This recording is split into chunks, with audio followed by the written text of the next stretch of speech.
السلام عليكم ورحمة الله وبركاته. مرحبا بكم في قناتي، قناة عالم المرأة، دائما مع مواكبة أحدث ما يحدث.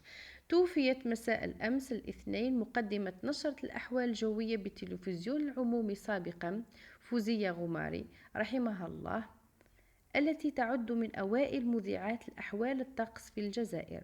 وتداول نشطاء مواقع التواصل الاجتماعي على نطاق واسع خبر وفاة أحد وجوه الزمن الجميل وأيقونة من أيقونات الجيل الذهبي، مستذكرين أحداثا جميلة عايشوها خلال فترة تنشيطها لنشرة الأحوال الجوية.